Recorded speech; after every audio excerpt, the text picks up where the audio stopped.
Hello everyone, welcome again. Let's understand operators in Python today. So there are 7 types of operators: arithmetic operator, assignment operator, comparison operator, logical operator, identity operator, membership operator, bitwise operator. Let's explore this one by one. So from the arithmetic operator, आपको यहाँ से clear हो रहा है arithmetic functions होंगे: addition, subtraction, multiplication, division, modulus, exponential and float division. Let's take few examples. Suppose I have x is equals to, let's get in another cell. I have x is equals to 23 and y is equals to 4, and I am using addition arithmetic operator. So x plus y, if I do, it is 27. If I use subtract, then it will be 19. If I use multiply, suppose 2 and 4, I am using multiply 8. If I use divide, let's y and 2, let's use divide, division 2.0, 4 divided by 2. Then if I use modulus, modulus का मतलब क्या होता है? Reminder. Reminder कितना रहेगा आपका? Suppose आपके पास यहाँ पे 9 है, आपने यहाँ पे 9 मॉडुलस 2 करा, तो अगर आप 9 डिवाइड बाय 2 करते हो, 9 डिवाइड बाय 2 करते हो तो आपका 4 आएगा, राइट? 4 के टेबल पे मल्टीप्लाई होगा और एक रिमाइंडर रह जाएगा, तो आपका यहाँ पे 1 आंसर आ जाएगा. रिमाइंडर, मॉडुलस का मतलब होता है रिमाइंडर. मॉडुलस रिमाइंडर रिटर्न करता है. नेक्स्ट है आपका एक्सपोनेंशियल. एक्सपोनेंशियल मतलब पार वैल्यू. अगर आप यहाँ पे 2 का पावर 3 करना चाहते हो तो आपको 2 मल्टीप्लीकेशन के साइंस यूज करने पड़ते हैं. x power y 8, 2 power 3 is 8. Then है फ्लोट डिवीजन. फ्लोट डिवीजन का मतलब क्या होता है? सपोज हमारे पास यहाँ पे 9 है, हम यहाँ पे y और यहाँ पे 2 कर रहे हैं, सॉरी x कर रहे हैं, तो यहाँ पे आपको आंसर आएगा 4.5, because 9 divide by 2 it will give 4.5. Sorry, float division it will give 4. आपको फ्लोर वैल्यू आएगी. 9 डिवाइड बाय 2 आपको फ्लोर वैल्यू रिटर्न करेगा. डिवाइड करते हो तो 4.5 आएगा, फ्लोर डिवीजन से आपको फ्लोर वैल्यू आएगी, सो 4 आ गया. Okay, moving on the next operator, assignment operator. Assignment operator जैसे कि हम सिंपल असाइन कर रहे हैं, x is equal to y is equal to 3, है ना? तो अगर हम इसको प्रिंट करते हैं, let's print this, print x is equals to y is equals to 3. Sorry, let's do like x comma x is equals to y is equals to 3. Print x comma y 3 3. Okay, तो is equals to का sign assign कर रहे हैं हम. अगर आप use करते हो suppose x plus is equals to, ठीक है, तो इसका मतलब क्या हो गया? आपने यहाँ पे x की वैल्यू सपोज 2 दे रखी है और आप यूज कर रहे हो x plus is equals to, तो इसका मतलब क्या होता है? x is equals to x plus 3. x is equals to x plus 3. So ये आपको रिटर्न क्या करेगा? 5. Similarly minus is equals to, multiply is equals to, आप यहाँ पे मल्टीप्लाई भी यूज कर सकते हो. मल्टीप्लाई इज इक्वल्स टू, तो आपका क्या हो जाएगा? x multiply by 3, 2 multiply by 3 6. ठीक है. Similarly division, modulus, float division, exponential. तो आपको इसको एक्सपैंड करके लिखने की जरूरत नहीं है, आप यहीं पे स्टार इज इक्वल्स टू 3 करके, डिवीजन इज इक्वल्स टू करके आप डिवाइड कर सकते हो. तो आपको एक्सपैंड करने की जरूरत नहीं होती, और आप एक्सपैंड करके भी लिख सकते हो. Nothing wrong in this. Okay, moving on to the next operator, that is comparison operator. Comparison हमने पहले भी कवर करा है. कंपैरिजन मतलब greater than, less than, when you want to compare two values, that is comparison operator. Comparison operators, comparison operators में क्या होता है? सपोज हमने x ले लिया, यहाँ पे x is equals to 6 and y is equals to 3. Okay, और हम कंपेयर कर रहे हैं x is equals to y. False. ठीक है, it will give you result in true और false when you compare some values. अगर मैं not is equals to check कर रही हूँ, नॉट इक्वल टू, एक्सक्लेमेशन का साइन आप यूज करते हो नॉट इक्वल टू के लिए. नॉट इज इक्वल्स टू, अगर y है तो ये ट्रू देगा. अगर हम यहाँ पे भी 6 दे देते, it will give you false. Not equal to, अगर हमें देखना है इक्वल है तो x is equals to y। Okay, अगर आपको देखना है x is greater than y, false. अगर हम यहाँ पे 9 ले लेते हैं then it is also false. If we check y is greater than x तो वो आपको देगा ट्रू। अगर हम देखते हैं y is less than x, it will give you false as 9 is greater than 6. Similarly, you can use greater, less than or equal to sign if the values are equal or less than, or you can use greater than or equal to sign. Okay. Moving on to the next operator, that is logical operator. Logical operators में क्या होता है? And or not. And or not. Suppose you want to check two conditions here. X is equals to y and x is greater than y. Okay, so आप यहाँ पे x is equals to 10 कर रहे हो, y is equals to 8 कर रहे हो। अगर आप यहाँ पे इसको प्रिंट करते हो तो ये क्या देगा आपको? एंड का मतलब होता है दोनों कंडीशंस ट्रू होनी चाहिए, both the conditions should be true. तो 10 is equals to 8, no, it is giving false, and 10 is greater than 8, this is giving true. And और का मतलब होता है कोई भी एक कंडीशन अगर ट्रू हो गई है then you will get true answer. See, ये वाली कंडीशन तो ट्रू है ना, ग्रेटर देन तो है, 10 इज ग्रेटर देन 8, तो एक कंडीशन आपकी ट्रू हो गई तो ट्रू आएगा। अगर दोनों कंडीशंस ट्रू हो जाती हैं तो भी ट्रू आएगा, और के केस में अगर दोनों कंडीशंस फॉल्स हो जाती हैं देन आपको फॉल्स आएगा। एंड के केस में आपकी दोनों कंडीशंस ट्रू होनी चाहिए, only then you will get true. Okay, अगर आप नॉट ऑपरेटर यूज करते हो तो आपका रिजल्ट वो रिवर्स कर देगा। लाइक हियर अगर हमने नॉट यूज करा x is equals to y and x is greater than y, तो हमने यहाँ पे इसका फॉल्स आंसर देखा था, बिकॉज एंड में चाहिए होता है दोनों कंडीशंस ट्रू होनी चाहिए, बट यहाँ पे ये कंडीशन ट्रू है but x is not equal to y, right? तो ये कंडीशन फॉल्स है, तो आपको ये कंडीशन पूरा ये वैल्यू आपको फॉल्स दे रहा था, तो नॉट ने इसको ट्रू कर देना है, ट्रू। अगर आप यहाँ पे और करते हो तब आपका ट्रू आ रहा था, बिकॉज एक कोई भी कंडीशन ट्रू होती है तो और के केस में ट्रू आता है, तो आपकी ये कंडीशन ट्रू हो रही थी तो और के केस में ट्रू आ रहा था, it will print you false. ठीक है, moving on to the next operator, that is identity operator. Identity operator, it includes is and is not. is and is not. is and is not हम check करते हैं same object पे अगर कोई चीज है तो। ठीक है, suppose x is equals to 10 है, y इज इक्वल्स टू 5 है। ओके, अगर आप चेक करते हो प्रिंट x इज अगर आप y में भी 10 ले लेते हो सपोज, ओके, तो x इज y अगर आप चेक करते हो तो आपको फॉल्स आएगा। it is giving true because this is having only numbers. Let's take a list, apple, and here we are taking also apple. Okay, we are checking this, it is giving false because ये same object पे नहीं save है। ठीक है, अगर हम देखते हैं z is equals to x, अगर हम देखते हैं अब z is x, तो it will give you true because ये same object हो रहा है इसमें कॉपी, x का y में हमने कॉपी कर दिया, सेम ऑब्जेक्ट। बट अगर हम देख रहे थे x इज y तो वो फॉल्स आएगा।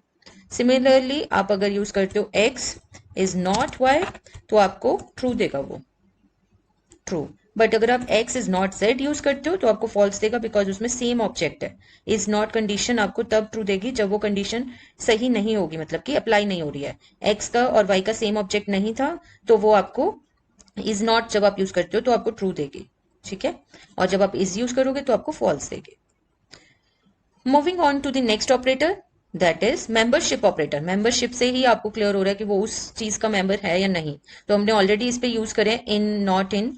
तो अगर मैं इस यहाँ पे एग्जांपल लेती हूँ x is equals to Python is 1 और हम चेक कर रहे हैं XYZ नॉट इन x, तो ये आपको ट्रू दे रहा है। ठीक है, अगर आप चेक करते हो इज नॉट इन x तो फॉल्स देगा, अगर आप इन से चेक करोगे because is present in this text तो ये आपको ट्रू देगा। This is for the membership operator. Next operator is bitwise operator. Bitwise में क्या होता है, आपके फंक्शंस जो होते हैं एंड ये स्लैश, ये cap, tilted sign, shift left, shift right, तो ये आपको आपके नंबर को बाइनरी में कन्वर्ट करके देन परफॉर्म करते हैं ये फंक्शंस। ओके, बाइनरी में कन्वर्ट करके देन ये फंक्शंस आपके यूज होते हैं, ठीक है। Let's understand bitwise operator in detail. Okay, suppose here I have x is equals to 2 and y is equals to 3. तो 2 का बाइनरी वैल्यू क्या होता है? 0 0 1 0। बाइनरी वैल्यूज आपकी ऐसी निकलती हैं। अगर आप इसको देखोगे 2 रेज टू पावर, आप देखना यहाँ पे 2 raise to power 0 plus 2 raise to power 1, ऐसे करके ये मल्टीप्लाई करके ऐड हो जाता है प्लस। ओके, आगे 0 ही है तो 0 ही आएगा। आप अगर यहाँ पे मल्टीप्लाई करोगे 2 raise to power 1 is 2 and 2 raise to power 0 is 1, 1 multiply by 0, यहाँ पे आप 0 के साथ मल्टीप्लाई करोगे जो आपकी बिट है, मतलब कि यहाँ पे आपकी बिट 0 है ये वाली, और यहाँ पे आपकी बिट 1 है, तो आपका यहाँ पे 2 आ जाएगा, ये 0 के साथ मल्टीप्लाई होके 0 हो जाएगा। 2 का ये बाइनरी वैल्यू है। 3 का बाइनरी वैल्यू है 0 0 1 1। तो अगर सपोज हम बिटवाइज एंड यूज करते हैं, बिटवाइज एंड क्या करेगा? एंड का लॉजिक टेबल अगर आप देखोगे तो एंड में क्या होता है? When both values are true, when both values are true, true true true पे ट्रू देता है, बाकी सब चीजों पे फॉल्स देता है। ट्रू ट्रू पे वो ट्रू देगा, ठीक है। जब एक 0 होगा एक 1 होगा तो भी फॉल्स देगा, जब दोनों वैल्यूज ट्रू होती हैं तभी वो ट्रू देता है, मतलब कि दोनों वैल्यूज 1 होंगी तभी वो 1 देगा। सपोज हाँ यहाँ पे हम क्या कर रहे हैं, 0 1 0 हो जाएगा, ठीक है। फिर उसके पहले 1 1 1 हो जाएगा, उसके पहले 0 0 0 हो जाएगा, 0 0 0 हो जाएगा। तो 0 0 1 0 किसका कोड है? 2 का। 2 का बाइनरी वैल्यू है 0 0 1 0, तो x एंड y करेंगे तो 2 आ जाएगा। सिमिलरली अगर आप और करोगे, और में क्या होता है?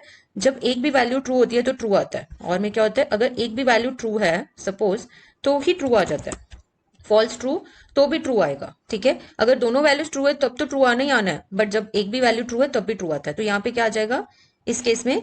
0 1 1 1 1 1 0 0 0 0 0 0। यहाँ पे इसका बाइनरी वैल्यू 0 0 1 1 आया, तो यहाँ पे आपको रिटर्न क्या करेगा? ये 3 3। सिमिलरली अगर आप कैप यूज करते हो, ये कैप का मतलब होता है jaw operator. Jaw operator, jaw operator में क्या होता है? और से बिल्कुल सेम होता है कि फॉल्स ट्रू पे ट्रू देता है, बट जब दोनों वैल्यूज ट्रू हो जाती हैं या दोनों वैल्यूज फॉल्स होती हैं तब वो फॉल्स देता है जॉर में, तब वो फॉल्स देगा। बस इतना ही डिफरेंस है जॉर और में। जब दोनों वैल्यूज ट्रू होती हैं तब वो फॉल्स देता है।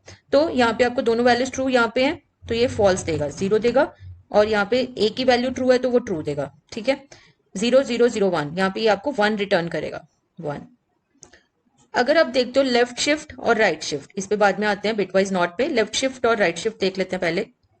सपोज आपने यहाँ पे क्या करा, x इज इक्वल टू 5 है, 5 का आपका कोड क्या हो जाता है? 0 1 0 1, ठीक है। 0 1, सपोज 3 ही ले लो, 3 ही ले लो, आपका क्या हो जाता है? 0 0 1 1, ठीक है। आपने क्या करा? लेफ्ट शिफ्ट पहले यूज करा, लेफ्ट शिफ्ट बाय 1, ओके। ये आपको रिटर्न क्या करेगा? प्रिंट आपने कर लिया इसको, लेफ्ट शिफ्ट बाय 1, तो आपको ये क्या करेगा? एक स्पेस से वो शिफ्ट हो जाएगी वैल्यूज। तो यहाँ पे क्या आएगा आपका कोड? 0 1 1 0। ये कोड आपका किसका है? 2 raise to power 0, 2 raise to power 1, 2 raise to power 2, 2 raise to power 2 is 4, 2 raise to power 1 is 2, so 4 plus 2 is 6। 6 का ये बाइनरी कोड है, तो आपको 6 रिटर्न करेगा ये। अगर आप राइट शिफ्ट करते हो, सपोज आपने यहाँ पे राइट शिफ्ट करा और आपका वैल्यू यहाँ पे है, सपोज आपके पास 2 है यहाँ पे, ठीक है, और यहाँ पे हमने ले लिया 1 0 0 1 0, ठीक है। आपने यहाँ पे राइट शिफ्ट करा 1 यूनिट से, तो आपका क्या आ जाएगा? 0 0 0 1, ठीक है। राइट शिफ्ट करा तो 1 आपको रिटर्न होगा, सॉरी राइट शिफ्ट के लिए डबल 1 आपको रिटर्न, ठीक है। अब हम जाते हैं इस पे बिटवाइज नॉट ऑपरेटर पे। बिटवाइज नॉट ऑपरेटर क्या होता है? सपोज आपके पास वैल्यू है x इज इक्वल टू 3, ठीक है। आपने इस पे यूज करा print bitwise not and x, तो आपको ये -4 रिटर्न करेगा। ये मैं बताती हूँ कैसे रिटर्न करेगा। 16 टाइम्स आप, मतलब 16 यूनिट्स का बाइनरी वैल्यू होता है, तो 3 का बाइनरी वैल्यू क्या हो गया आपका? 3 का बाइनरी वैल्यू क्या हो गया? 0 0 0 0 0 0 0 0 0 0 0 0, ठीक है। यहाँ पे क्या वैल्यूज हैं? 4 4 8 4 12, और फिर आपकी आ जाती है 0 0 1 1, ठीक है। आपने क्या करा? नॉट ऑपरेटर यूज करना है, तो आपकी ये सारी वैल्यूज 1 1 1 1 1 1 1 1 1 1 1 1 इन्वर्ट कर देगा ये 1 1 0 0, तो इसने ये वैल्यू निकाल लिया आपके, ठीक है। 3 को आपने इन्वर्ट कर दिया, ये आपकी इन्वर्टेड वैल्यू आई है, ठीक है। 4 का कोड क्या होता है आपका, 4 का बाइनरी वैल्यू क्या होती है, 4 की आपकी 0 0 0 0 0 0, ठीक है। और आपका कितनी बार आ गया, 4 8 12, और आपकी वैल्यू होती है 4 की 100, ठीक है। आपकी 100 वैल्यू होती है, तो आप देखोगे कि यहाँ पे 100 आ रहा है। उसके पहले अगर आपकी सारी वैल्यूज 1 आ रही हैं तो आपकी नेगेटिव वैल्यूज हो जाती हैं, ठीक है। तो आपका ये वैल्यू आ जाएगी यहाँ पे -4। सिमिलरली अगर आप यहाँ पे 10 का भी देखोगे ना, 10 भी आपका क्या वैल्यू देता है, 1010 होता है 10, ठीक है। आप क्या करोगे, सारा लिख लोगे 0 0 0 0 0, ठीक है, 0 0 और 1010, ये आपका 10 का वैल्यू है। अगर आप इसको इन्वर्ट कर दोगे ना तो आपका आएगा 111 111 111 और 0101, ठीक है, 0101। अब ये कोड आपका होता है 5 का, वंस कॉम्प्लीमेंट अगर आप इसका देखोगे तो 5 आता है, ठीक है, ये वैल्यू। बट अगर आप यहाँ पे देखोगे इसका नेगेटिव ऑफ x 11 आ रहा है। भाई जब हमारे यहाँ पे 5 आ रहा है तो 11 कैसे आ रहा है, तो जो नेगेटिव वैल्यूज होती हैं वो हमारी स्टोर होती हैं टूज कॉम्प्लीमेंट में। वंस कॉम्प्लीमेंट क्या होता है, जस्ट फ्लिपिंग द नंबर्स, ठीक है। हमने यहाँ पे फ्लिप करा था 1010 टू 0101, बट यहाँ पे अब इसका आंसर हमारे पास आ रहा है -11, तो हमें इसका करना पड़ेगा two's complement. Let's do this. तो इसका फर्स्ट कॉम्प्लीमेंट क्या हो जाएगा, फर्स्ट कॉम्प्लीमेंट में क्या करते हैं, जस्ट फ्लिप करते हैं हम नंबर्स को। सो इसको अगर हम नंबर को फ्लिप करेंगे, 5 आ रहा था हमारा, अगर हम इसको फ्लिप करेंगे तो आपका क्या आएगा 1010, ठीक है, राइट। टूज कॉम्प्लीमेंट में क्या करते हो, टूज कॉम्प्लीमेंट में क्या करते हो आप, टूज कॉम्प्लीमेंट में आप ऐड करते हो, add 1 to one's complement, add 1 to one's complement value, ठीक है। अब आप क्या करोगे, 1010 ऐड 1 कर दोगे तो इट विल गिव यू 1011, ठीक है। तो अगर आप इसका वैल्यू देखोगे 2 rest power 0, 2 rest power 1, 2 rest power 2, 2 rest power 3, 8 + 2 10 + 1 11 value आपके पास आएगी। तो यहाँ पे आपका आंसर आ रहा है -11, बिकॉज आगे की बिट्स तो सारी -1 ही रहेंगी, तो 1 आपका डिपिक्ट करता है -11, ठीक है। I hope minus negative not of x ये क्लियर होगा यहाँ पे। अगर हम यहाँ पे दोबारा आते हैं इस एग्जाम्पल पे, सपोज हमारे पास ये डायरेक्ट आ रहा था, हमने इसको फ्लिप करा 100 आ गया, और इसके बाद हमने देखा कि हमारा जब हम इसको आगे की बिट्स को फ्लिप करते हैं वो 1 हो जाती है, तो हमने डायरेक्टली -4 कर दिया, ठीक है। बट यहाँ पे आपको थोड़ा सा ध्यान देना पड़ेगा, वंस कॉम्प्लीमेंट निकाल के देन आपको टूज कॉम्प्लीमेंट निकालना पड़ा, इसलिए यहाँ पे value -11 I. I hope all the operators are clear now. Thank you. Please subscribe our channel.